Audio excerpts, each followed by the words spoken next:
पाकिस्तान की वज़ारत ख़ारजा के मुताबिक अमरीकी वज़ीर ख़ारजा माइक पॉम्पियो अगले महीने के पहले हफ्ते में इस्लामाबाद का दौरा करने वाले हैं। ताहम अमरीकी महकमा ख़ारजा की जानिब से माइक पॉम्पियो के दौरे पाकिस्तान के हवाले से फ़िलहाल खामोशी है। और ये खामोशी क्यों है, इस पर बात करेंगे United states institute of peace में एशिया सेंटर के वाइस प्रेसिडेंट मोईद यूसुफ से। मोईद, आपके ख्याल में क्या माइक पॉम्पियो ख़ित्ते के दौरे के दौरान पाकिस्तान आएंगे? पाकिस्तान कहता है कि दौरा होगा, अमरीका की तरफ से खामोशी है। देखिए, अभी तक कम से कम जो मालूमात थी पहले और पॉम्पियो साहब की तरफ से ये पब्लिकली भी वाज़ेह किया गया था कि पाकिस्तान आने का उनका इरादा है। और मेरे नज़दीक शायद वो जो एक फ़ोन कॉल हुई इमरान खान साहब और उनके दरमियान, उसमें भी शायद कोई ऐसी बात हुई हो। अब खामोशी की दो वजूहत हो सकती हैं। एक तो ये वजह हो सकती है जो आपको मालूम है कि वो फ़ोन कॉल के बाद एक बहुत बड़ी कंट्रोवर्सी हो गई, किसने क्या कहा क्या नहीं कहा, और उस पर एक सिफारती सतह पर थोड़ी सी कशीदगी हुई। लेकिन दूसरी बात ये भी हो सकती है कि अक्सर सिक्योरिटी की वजूहत की बिना पर ये बातें जो हैं वो पब्लिक में नहीं लाई जाती, और उनकी टाइमिंग और उनका वक्त वगैरह, तो शायद ये भी वजह हो सकती है। तो अभी कबलज वक्त है कहना, लेकिन मुझे मैं बहुत हैरानगी होगी अगर सिर्फ उस कॉल के बाद जो थोड़ी कंट्रोवर्सी हुई उससे अगर पूरे ट्रिप ही कैंसिल हो जाएगा तो ये कुछ अनहोनी सी बात होगी। अब पाकिस्तान और अमेरिका के ताल्लुकात हमेशा से पेचीदा ही हैं और इसमें नई हुकूमत के आते ही पहले ही राब्ते में दोनों तरफ से जो एक स्टैंड ऑफ हुआ है बातचीत के दौरान कि पाकिस्तान कहता है कि पाकिस्तान में मौजूद दहशतगर्दों के खिलाफ कार्रवाई पर कोई बात नहीं हुई, अमेरिका कहता हुई है और वो अपने मौक़िफ़ पर कायम है। तो ये जो हालात हैं, पाकिस्तान अमेरिका ताल्लुकात के मुस्तक़बिल के बारे में क्या कहते हैं? देखिए जी, कोई अच्छी शुरुआत तो नहीं है, इसमें तो कोई शक नहीं। और आप मुस्तकबिल का सवाल कर रहे हैं। हाल जो है इस वक्त भी मामलात बहुत ख़राब हैं, बहुत कशीदा हैं। इस फ़ोन कॉल से पहले पिछली हुकूमत के साथ ISI और CIA के ताल्लुकात, पेंटागन और पाकिस्तानी फ़ौज के ताल्लुकात, कशीदगी तो इस ताल्लुक में बहुत है, बदएतमादी भी बहुत है।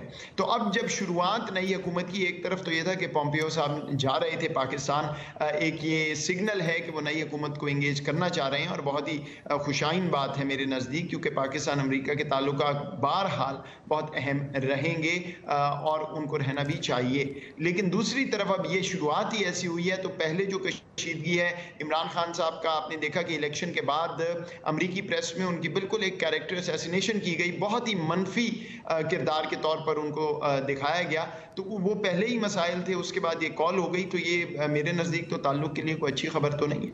तो इमरान खान की शख्सियत की आपने बात की, तो इमरान खान ज़रा जारिश मिजाज शख्सियत है, वो भी ऐसे ही बात करते हैं, डो टोक जैसे कि सदर ट्रंप करते हैं। और उन्होंने ये कहा है कि अमेरिका के साथ जो ताल्लुकात हैं वो बराबरी की बुनियाद पर होंगे, ऐसे ताल्लुकात जिनमें दोनों का फ़ायदा हो। तो इमरान खान की शख्सियत पाक अमेरिका ताल्लुकात पर कैसे असरात मुरतब करेगी? देखिए, पहली बात है कि बराबरी और फ़ायदे को अलहदा कर लीजिए। फ़ायदा तो दोनों मुल्कों का होगा तो बात आगे चलेगी, और वो होना भी चाहिए। इस ताल्लुक में बहुत ज़्यादा बात हुई कि आपने मुझे नाराज़ किया, दोस्ती नहीं निभाई, आप अच्छे दोस्त नहीं हैं, बहुत तकलीफ़ पहुँचाई। ये इस तरह बैनुल-अक़वामी अमूर नहीं चलते, मफ़ादात पे चलते हैं, और अगर मफ़ादात का मिलाप नहीं है तो मामला आगे नहीं चलेगा। बराबरी का जो मामला है वो मेरे नज़दीक एक पॉलिटिकल स्लोगन तो ठीक है, लेकिन एक तरफ एक सुपर पावर है, दूसरी तरफ वो मुल्क है जिसके इस वक्त जो है इक़्तिसादी हालात, माशी हालात कमज़ोर हैं, IMF के पास शायद जाना पड़े वगैरह वगैरह। तो बराबरी तो अभी नहीं हो सकती।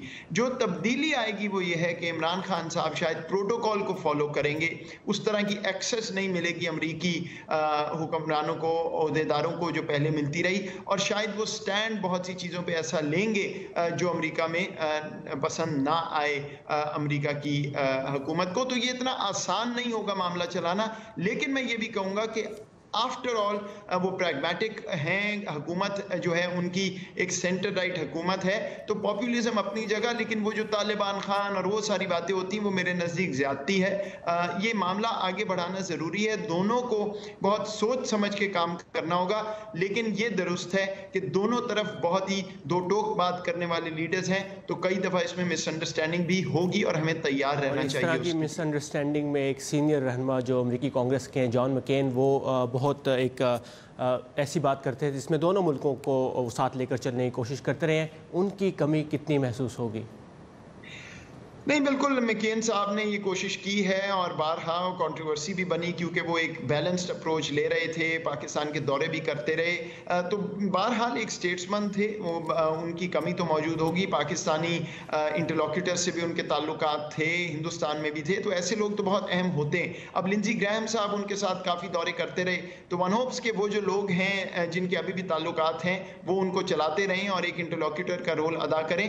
लेकिन ये भी सच है साकिब के वाशिंगटन में बदकिस्मती से और इस्लामाबाद में भी एक दूसरे के लिए कोई ऐसे चैंपियंस नहीं रह गए। आपको ना तो वाशिंगटन में वो लोग नजर आते हैं जो पाकिस्तान के हक में बात करें या इस ताल्लुक के हक में बात करें, और ना ही आपको पाकिस्तान में अब अमेरिका के बारे में कोई ज्यादा मुस्बत जो है राय देखने को मिलती है। तो ये बहुत ही मुश्किल मामलात हैं, लेकिन बहरहाल एक चीज पे इत्तफाक है मुझे लगता है अमरीकी और पाकिस्तानी लीडरान में, और वो ये है कि इस ताल्लुक के टूटने से दोनों को बहुत नुकसान है। तो तोड़ना तो ये ताल्लुक कोई नहीं चाहता, लेकिन इसको आगे बेहतरी की तरफ कैसे ले जाना है ये सवाल ज्यादा मुश्किल है। देखना यह है कि पाक अमरीका ताल्लुकात का ऊंट किस करवट बैठता है आने वाले दिनों में।